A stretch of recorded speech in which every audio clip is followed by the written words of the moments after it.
नमस्कार, मैं assistant professor Jaya Kawade GS college of commerce Wardha के ई लर्निंग प्लेटफॉर्म पे आप सभी का स्वागत करती हूँ। सो दोस्तों, आज का हमारा lecture management accounting 6th semester के लिए। तो जैसे हमने जो हमारा यूनिट नंबर 2 है budget, business budget and budgetary control, उसके तहत जो हमें 2 बजट पढ़ने थे। फर्स्ट है flexible budget and second cash budget. तो उसमें जो फर्स्ट पार्ट है फ्लेक्सिबल बजट वो हमने कंप्लीट कर लिया है। अब हम शुरू करने जा रहे हैं कैश बजट। अब कैश बजट होता क्या है? कैश सभी को पता है, बजट मैंने आपको पहले ही बताया है कि बजट में हम करते क्या है, तो हम एस्टिमेशन करते हैं कि फ्यूचर में क्या होगा। ओके, तो जैसे कि फ्लेक्सिबल बजट में क्या देखा था हमने कि जो पर्टिकुलर वो बिजनेस है या जो पर्टिकुलर वो फर्म है या फैक्ट्री है, उसमें अगर फ्लेक्सिबिलिटी रहती है, मतलब कि जो वो पर्टिकुलर फैक्ट्री है उसमें उसकी जो प्रोडक्शन कैपेसिटी है, वो प्रोडक्शन कैपेसिटी में जो फ्लेक्सिबिलिटी रहती है, मतलब कि जो उसके जो प्रोडक्शन है वो कम ज्यादा होते रहता है, तो वो फ्लेक्सिबिलिटी हर एक पर्टिकुलर फ्लेक्सिबिलिटी लेवल पे उस पर्टिकुलर फैक्ट्री को कितने कॉस्ट आएगी वो डिटरमाइन करने के लिए हम फ्लेक्सिबल बजट बनाते हैं। सेम अब हमें देखना है कि कैश बजट। अब कैश बजट क्यों बनाया जाता है और क्या जरूरत है कैश बजट बनाने की? तो जैसे मैंने आपको फर्स्ट लेक्चर में बजट का इंट्रोडक्शन दिया था, तो मैंने आपको एक एग्जाम्पल दिया था कि जैसे हमें कोई भी चीज परचेस करनी है, ओके, हम दुकान में गए और समझो हमने एक पर्टिकुलर चीज हमें परचेस करनी है। अगर पेन लेने गए, ओके, समझ लेते हैं कि पेन लेने गए, मैं एक दुकान में गई, मुझे पेन लेना है और मैंने कहा कि एक अच्छा सा पेन बताओ। तो वो जो दुकानदार रहेगा वो मुझे डायरेक्टली पूछेगा कि आपका बजट क्या है, कि आपको किस अमाउंट का कहाँ तक पेन चलेगा, 10 रुपए वाला बताओ, 20 रुपए वाला बताओ, 50 रुपए वाला बताओ कि 100 रुपए वाला बताओ। क्योंकि अगर मुझे लेना है 100 रुपए का पेन और उसने बताया वो बता रहा मुझे 50 रुपए के जो पेन है उसमें से अलग अलग वेराइटीज बता रहा, तो वो मेरे किस काम की रहेगी? क्या नहीं। इसीलिए हर एक जो दुकानदार जो भी रहेगा वो आपको एक पर्टिकुलर आपका बजट पूछेगा। तो ठीक उसी तरह से हम भी हमारा बजट कैलकुलेट करके जाएंगे, क्योंकि हमें किस बजट में ये पर्टिकुलर चीज लेनी है। मैं भी अपना बजट बनाऊंगी कि अगर मुझे पेन परचेस करना है तो मुझे मेरे पास कितनी अमाउंट है और मैं कितनी अमाउंट का, कितनी रुपीस का पेन खरीद सकती हूँ। तो मुझे अपना बजट देखना पड़ेगा और जो आगे वाला मुझे अपना बजट पूछ रहा उससे मुझे वो पर्टिकुलर बताना पड़ेगा, तो ही वो मुझे जो प्रॉपर चीज मुझे चाहिए वो देगा। तो इस तरह से हर एक फैक्ट्री, जैसे इंसान के लिए है वैसे हर एक फैक्ट्री के लिए, बिजनेस के लिए, कंपनी के लिए भी वो लागू है कि कंपनी को अगर प्रोडक्शन करना है, कंपनी को अगर सरवाइव करना है, तो कंपनी को कितने एक्सपेंसेस चाहिए और कितने एक्सपेंसेस करने के लिए कंपनी के पास कितनी कैश और बैंक बैलेंस चाहिए। तो अगर कंपनी को जो भी एक्सपेंसेस करने हैं उसके लिए अगर sufficient cash, sufficient bank balance company के पास अवेलेबल है, तो ही वो कंपनी आगे कंटिन्यू कर पाएगी। वरना अगर कंपनी के खर्चे बहुत ज्यादा हो गए और कंपनी के पास कैश अगर कम है तो वो डेफिसिट हो जाएगा, फिस्कल डेफिसिट जो भी अब हम नाम देते हैं वो हो जाएगा और कंपनी जो है वो कूदने के कगार पर जाएगी। तो इसलिए कंपनी के पास कितना अमाउंट अवेलेबल है, खर्चे कितने हैं, इसका कैलकुलेशन भी कंपनी को करना जरूरी है और इसीलिए कंपनी अपना कैश बजट बनाती है। अब कैश बजट में होता क्या है कि कैश बजट, तो कैश बजट है it is based upon estimate of future revenue and future expenditure. मतलब हमारे पास कैश कितनी है, फ्यूचर में हमारे रेवेन्यू कितने होंगे, मतलब हमारे पास कैश कितनी आएगी, ओके, और हमारे पास से कैश कितनी जाएगी, ओके। अब जो करंट है, करंट के लिए तो हम कैश अकाउंट बनाते ही है, बराबर है। जो हमारे फाइनेंशियल अकाउंट है या डेली रिकॉर्ड जो हमारा रहेगा, जर्नल एंट्री जो लेजर रहेंगे उस वहां पे हम कैश अकाउंट मेंटेन करते हैं। कैश कितनी आई, कितनी गई, उसका तो रिकॉर्ड हमारे पास है। लेकिन फ्यूचर का अगर एस्टिमेशन हमें करना है, फ्यूचर में कितनी कैश आएगी और कितनी कैश जाएगी, इसके लिए इसे एस्टिमेट करने के लिए हम जो बजट बनाएंगे उसे कहते हैं कैश बजट, ओके। अब जो कैश बजट है उसमें कैश में अब दो ही कंपोनेंट रहेंगे। अब दो कंपोनेंट कौन से हैं उसमें, दो पार्ट्स कौन से हैं उसमें, एक तो कैश आएगी और दूसरा कैश जाएगी। तो उसमें दो कंपोनेंट, कैश रिसिप्ट और कैश पेमेंट। ओके, ज्यादा से ज्यादा क्या हो सकता है कि फ्यूचर में अगले महीने में मेरे पास इतने ये सोर्स से इतनी अमाउंट आएगी और अगले ही महीने में मेरे पास से इसके लिए इस सोर्स के लिए इतनी कैश मेरे पास से जाएगी। इसका हमें एक ऑल अराउंड कैलकुलेशन, एस्टिमेशन जिसे हम बोलेंगे वो करना है, जिसे हम कहते हैं कैश बजट। ओके, अब कैश बजट का रिकॉर्ड रखने के लिए जैसे मैंने आपको कहा है कैश अकाउंट अलग है, कैश बजट अलग है। अब कैश अकाउंट में क्या करते हैं हम, कैश आई कैश गई, कैश आई तो डेबिट, कैश गई तो क्रेडिट, इस तरह से। लेकिन बजट, कैश बजट में क्या डिफरेंस है कि जो बजट है वो बजट हम आगे के मतलब फ्यूचर में कितने रिवेन्यू होंगे और फ्यूचर में हमारे एक्सपेंडिचर कितने होंगे ये कैलकुलेट करने के लिए हम कैश बजट बनाते हैं। अब देखते हैं कि कैश बजट में किस तरह से रिकॉर्ड मेंटेन किया जाता है। तो जैसे हम कैश अकाउंट बनाते हैं कि ओपनिंग बैलेंस कितना था, कैश कितनी आई, कैश कितनी गई और क्लोजिंग बैलेंस कितना है, इस तरह से हम कैश अकाउंट बनाते हैं। ठीक उसी तरह से हमें कैश बजट बनाना है। अब कैश बजट बनाते वक्त ये स्टेटमेंट फॉर्मेट में रहेगा, जो कैश अकाउंट है वो अकाउंटिंग फॉर्मेट में हमारा रहता है, ये स्टेटमेंट फॉर्मेट में रहेगा। यहाँ पे जैसे हमने फ्लेक्सिबल बजट बनाया है वैसे ही इसका स्टेटमेंट रहेगा। कैश बजट नाम देंगे पर्टिकुलर्स, और जो भी पर्टिकुलर मंथ के लिए हमें कैश बजट बनाना है वो मंथ्स के यहाँ पे नाम आएंगे। जैसे हर एक अलग अलग कैपेसिटी लेवल के लिए हमने बजट बनाया था, वैसे हर मंथ के लिए, मतलब जैसे मान लेते हैं कि जनवरी, फरवरी, मार्च, इन 3 मंथ के लिए अगर हमें बजट बनाना है तो हम क्या करेंगे, जनवरी के लिए जनवरी में कितनी रिसिप्ट होंगी, कितने पेमेंट्स होंगे, फरवरी में कितनी रिसिप्ट होंगी, कितने पेमेंट्स होंगे, मार्च में कितनी रिसिप्ट होंगी, कितने पेमेंट्स होंगे, ये सारा कैलकुलेशन हमें यहाँ पे करना है। तो जिस भी मंथ के लिए हमें यहाँ पे कैलकुलेशन करना है उस मंथ के लिए हम कैश बजट बनाएंगे। ओके, अब कैश बजट बनाते वक्त जैसे मैंने आपको कहा कि कैश कितनी थी, कितनी हमारे पास आई, कितनी गई और कितनी बची। ओके, कितनी थी means opening balance, cash and bank balance जो एट दी ओपनिंग में था। ओके, कितनी थी। अब कितनी आई मीन्स कौन कौन से सोर्स से हमारे पास कैश आई, तो वो सोर्स क्या क्या रह सकते हैं। तो उसमें सबसे पहले है कैश सेल्स, हम कैश सेल्स करेंगे, अगले महीने में हम इतना इतना कैश सेल्स करेंगे, ये हम एस्टिमेट कर सकते हैं कि इस महीने में हमारा 1 लाख रुपीज का सेल्स हुआ है तो अगले महीने में भी एटलीस्ट 1,20,000 का सेल होगा ही, ऐसा एस्टिमेशन किया। या कम भी हो सकता है, ज्यादा भी हो सकता है, वो एस्टिमेशन पे डिपेंड है किस तरह से हम एस्टिमेट करते हैं। तो यहाँ पे रिसिप्ट में कैश सेल्स की इस महीने में इतना कैश सेल्स होगा, तो जनवरी में अगर 1,20,000 का कैश सेल्स होता है तो 1,20,000 अमाउंट हमारे पास आएगी। तो यहाँ पे जनवरी में कैश सेल्स से इतनी अमाउंट हमारे पास आएगी, तो हम यहाँ पे मेंशन करेंगे। सेम फरवरी के लिए भी और मार्च के लिए भी एस्टिमेशन वैसे ही रहेगा। क्लियर।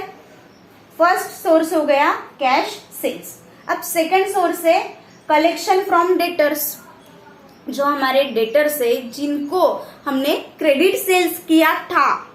ओके ना, क्रेडिट सेल्स किया था, उनके पास से हमें पैसे आना बाकी है, अमाउंट आना बाकी है, तो हम क्या करेंगे, वो जो 2 महीने बाद 3 महीने बाद जो भी कैश मिलेगी, तो जिस मंथ में वो कैश मिलेगी कलेक्शन फ्रॉम डेटर्स, डेटर्स से वो जो कैश मिलेगी वो हम लेंगे वो पर्टिकुलर मंथ में कि अगले महीने में ये डेटर से हमें इतनी कैश मिलेगी। क्लियर। तो वो उस पर्टिकुलर मंथ में लिखेंगे। देन है shares and issue debenture, issue of shares and debentures. अगर हम शेयर्स इशू करते हैं, डिबेंचर्स इशू करते हैं तो हमारे पास कैश आएगी, बराबर है। तो वो भी एक प्रकार की रिसिप्ट है हमारे लिए, तो रिसिप्ट में issue of shares and debentures भी आएंगे। और भी हो सकता है कि किसी की तरफ से हमें कमीशन रिसीव्ड हो रहा, रेंट रिसीव्ड हो रहा, अलग अलग टाइप की जो भी रिसीव्ड होगा जो भी रिसीव्ड होगा वो रिसिप्ट में आएगा। देन उसकी टोटल रिसिप्ट हम करेंगे, टोटल रिसिप्ट कितनी हुई है, ओके। मतलब हमारे पास अब कितना बैलेंस अवेलेबल है, कितना बैलेंस था, कितनी अमाउंट आई, अब अवेलेबल कितनी है, ओके। कितनी होगी, सॉरी, अवेलेबल कितनी होगी, उसमें से लेस करेंगे हम कि पेमेंट कितना होगा, कि अगले महीने में, अगले 3 महीने का बजट अगर हम बनाते हैं जनवरी, फरवरी और मार्च, तो वहां पे उस मंथ में हमारे पेमेंट्स कितने होंगे, ओके। हम किसको किसको कितना कितना पे करेंगे। यहाँ पे सबसे पहले जैसे हमने कैश सेल्स किया है, सेल्स से हमारे पास अमाउंट आएगी, तो किसी के पास से हम कैश परचेज भी कर सकते हैं, बराबर है, क्योंकि प्रोडक्शन के लिए रॉ मटेरियल तो परचेस करना ही है। तो जो भी चीजें हम परचेस करेंगे तो कैश परचेस के लिए जो कैश जाएगी, मतलब यहाँ पे क्रेडिट परचेस, क्रेडिट सेल्स नहीं बोल रही मैं, बराबर है, क्योंकि क्रेडिट परचेस में ना कैश जाती है ना क्रेडिट सेल्स में कैश आती है, ओके। कैश सिर्फ जाएगी, आएगी कब, जब कैश परचेस, कैश सेल्स होगा तब, ओके। तो जब आपको क्वेश्चन में अगर ऐसे इंफॉर्मेशन गिवन है कि अगर सपोज मान लेते हैं कि 12 लाख रुपीज का सेल होगा, ओके, जनवरी में 12 लाख रुपीज का सेल होगा, लेकिन उसमें से अगर 10% ही कैश सेल्स है, तो हम क्या करेंगे, यहाँ पे 1,20,000 ही हमारा कैश सेल्स रहेगा, और जो बचा हुआ 10,80,000 जो है वो क्रेडिट सेल्स होगा। अब जब हम कैश रिसिप्ट की बात करते हैं, कैश सेल्स की बात करते हैं, तो हमें कौन सा लेना पड़ेगा, 1,20,000, ना कि 10,80,000, ओके। जितना कैश सेल्स है उतना ही लेना पड़ेगा, चाहे हमें टोटल सेल्स क्यों ना गिवन हो या टोटल परचेस क्यों ना गिवन हो, क्लियर। सेकंड सोर्स है हमारे पास payment to creditors, okay.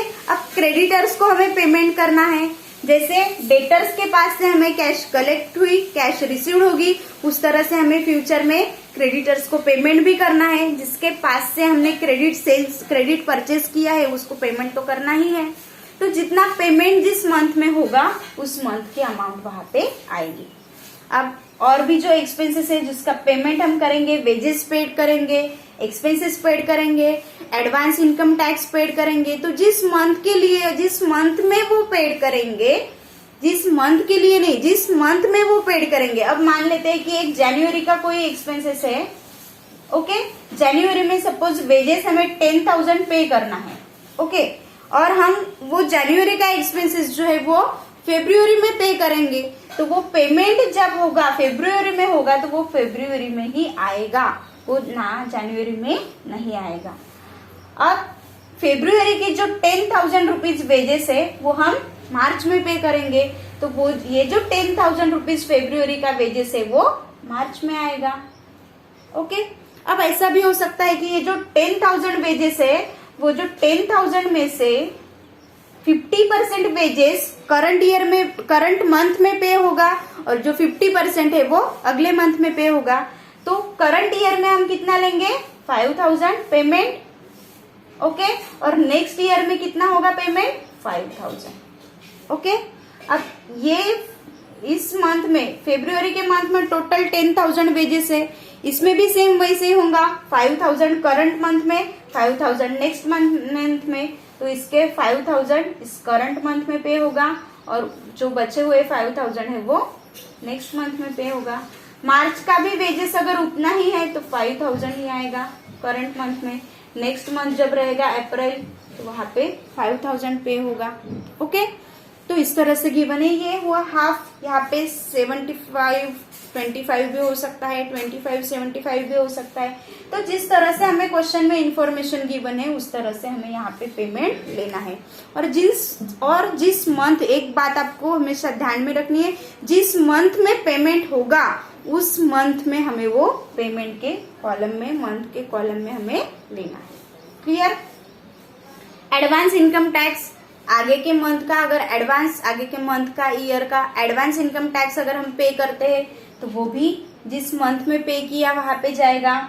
Assets purchase, कोई भी असेट परचेस करते हैं तो अमाउंट हमारे पास से जाएगी।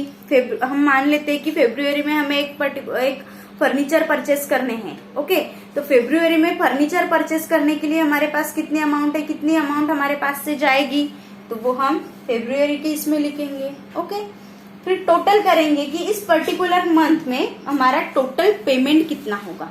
ओके, जैसे हमने टोटल रिसिप्ट किया है वैसे ही टोटल पेमेंट करेंगे कि इस पर्टिकुलर मंथ में हमारा टोटल पेमेंट कितना होगा। ओके, तो यहाँ पे टोटल पेमेंट अगर करते हैं तो टोटल पेमेंट, अब कैश बैलेंस, अब बैलेंस कितना रहेगा, इतनी कैश हमारे पास थी, इतनी रिसिप्ट हुई, इतना पेमेंट हुआ, अब बैलेंस कितना बचा है, ये सारा होके बैलेंस कितना रहेगा इसका कैलकुलेशन इस तरह से करेंगे। बैलेंस में रिसिप्ट ऐड होगी, रिसिप्ट में से पेमेंट लेस होगा, तो यहाँ पे total receipt, total available balance में से टोटल पेमेंट लेस होगा और जो बैलेंस है इतना पर्टिकुलर बैलेंस हमारे पास अवेलेबल है। तो यहाँ पे पर्टिकुलर जो है cash and bank balance last में आएगा। क्लियर? तो ये जो कैश बजट है ये हमें मंथली बेसिस पे बनाना है। इस पर्टिकुलर मंथ में कितना एक्सपेंसेस होगा, कितनी रिसिप्ट होगी और कितने एक्सपेंसेस होंगे, कितनी रिसिप्ट होगी, कितना पेमेंट किया जाएगा, इसका जो रिकॉर्ड है, सारा कैश का रिकॉर्ड हमें इस कैश बजट में बनाना है। ओके, और जो कैश बजट है फ्यूचर एस्टिमेशन है कि फ्यूचर में रिसिप्ट कितनी होगी और फ्यूचर में पेमेंट्स कितने होंगे। तो आई होप आपको ये समझ में आ गया कि यहाँ पे हमें करना क्या है कि कैश हमारे पास कितनी थी, कितनी आएगी, कितनी जाएगी, कितनी है, कितनी आएगी, कितनी जाएगी, कितनी रहेगी, इसका जो एक एस्टिमेशन है वो यहाँ पे हमें करना है और जिसे कि हम कैश बजट बोलते हैं। अब कैश में तीसरा एक कोई भी ऑप्शन नहीं है, सिर्फ दो ऑप्शन हमारे पास है, रिसिप्ट कितनी होगी, पेमेंट कितना होगा। ओके, रिसिप्ट या पेमेंट दोनों ही चीजें हो सकती है, एक तो कैश आएगी या कैश जाएगी। तो इस तरह से हमें इसका कैलकुलेशन करना है। जिस तरह की इंफॉर्मेशन हमें क्वेश्चन में गिवन है, जैसे मैंने आपको एक फॉर एग्जांपल कहा कि जनवरी का टोटल सेल्स गिवन है और कहा गया है कि 10% कैश सेल्स है, तो कैश सेल्स में 10% ही अमाउंट आएगी। और मान लेते हैं कि ये जो 10,80,000 है वो 10,80,000 जनवरी का आया है, इसका पेमेंट अगर 2 मंथ्स बाद होता है, ओके, इसका पेमेंट अगर हम 2 मंथ्स के बाद करते हैं तो ये जो पेमेंट है रिसिप्ट, इसकी जो रिसिप्ट है, ये जो रिसीव्ड होगा वो 2 मंथ्स के बाद होगा। ओके, क्रेडिट सेल्स किया है 2 मंथ्स के बाद, वो हमें पैसे देंगे, तो वो जो जब रिसीव्ड होगा तो क्या होगा, उसे क्या कहा जाएगा, कलेक्शन फ्रॉम डेटर्स।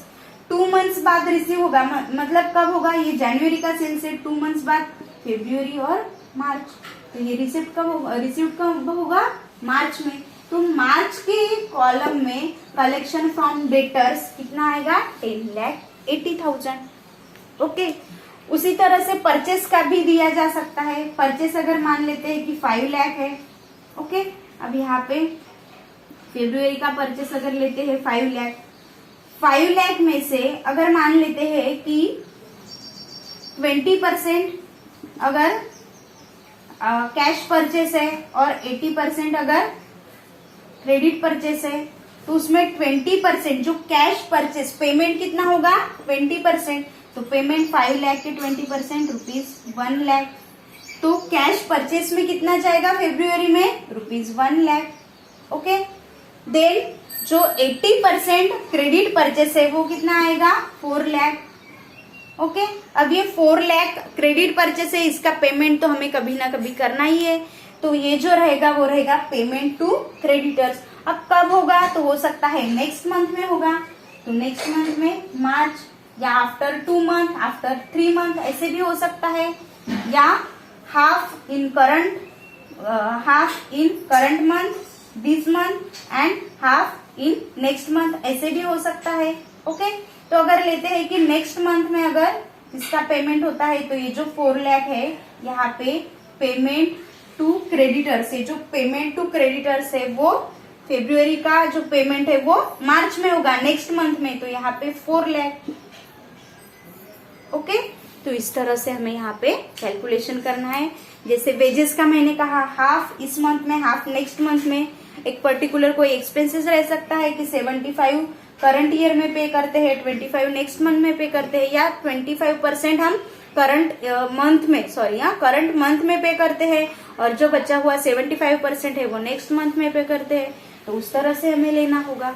ओके, तो यहाँ पे आपको एक बात ध्यान में रखनी है कि यहाँ पे जो भी ट्रांजेक्शन होगा, जो ट्रांजेक्शन होगा वो ट्रांजेक्शन हमें कैश पे हो रहा है क्या, ये हमें सबसे पहले फाइंड आउट करना है। और अगर कैश से रिलेटेड ट्रांजेक्शन है तो ही वो बजट में आएगा, वरना वो बजट में नहीं आएगा।